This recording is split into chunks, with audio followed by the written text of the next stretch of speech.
Head of the state-owned restructuring unit under the Ministry of Finance, Suresh Shah, says the whole purpose of restructuring state-owned enterprises is to make the Sri Lankan economy more competitive and productive. Speaking at a panel discussion with regard to social market economic model in Colombo, Shah said that SOE restructuring is looking at introducing a law to govern the SOEs and also on investor protection.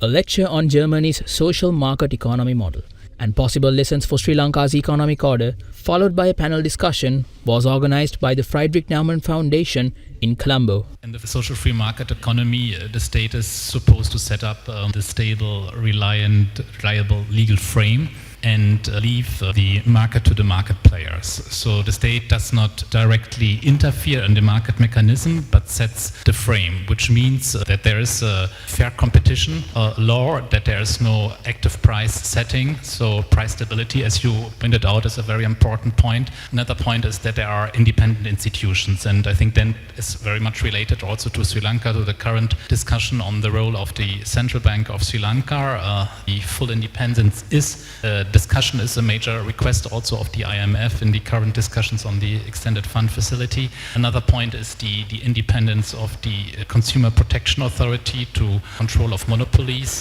These are, I think, major factors that are needed for the social market economy to assure that all the market players can act with equal opportunities. You might say that monetary stability and that a free price mechanism were really the starting point of the model. So a lot of the institutions, like the antitrust regulation, were put into place almost 10 years later.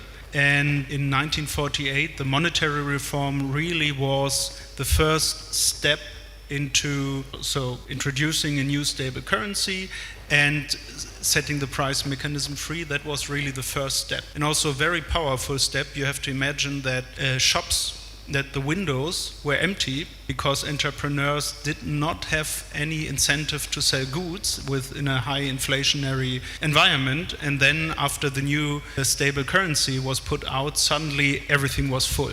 That was a strong sign that these guys did something right. I think that helped a lot.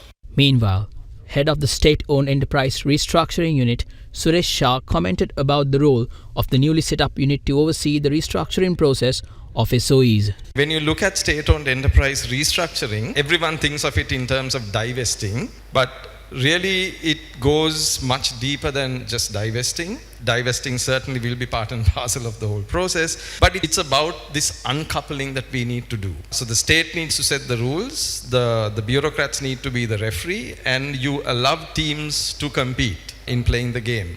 So that needs to be the overall overriding concept when you think about state-owned enterprise restructuring, and everything that's in between needs to go through. So fundamentally, it's also about creating this very competitive marketplace. And through that competitive marketplace, you provide goods and services to consumers which are of decent quality and of decent price. At the moment, since the unit is set up under the Finance Ministry, it doesn't have a separate legal enactment. But with the setting up of the holding company, I believe there is a case for that. So that we are looking at a SOE law, let's call it that for the moment. One of the most important things also both from a SOE process as well as from a Sri Lankan process, because of past experience and past history that we've had, I think investor protection law is also extremely important. So I think that's something else that's also being looked at. We have instances in Sri Lanka where the regulator is also in business, and we need to uncouple these things. So that is one thing that needs to be done. Ports Authority example.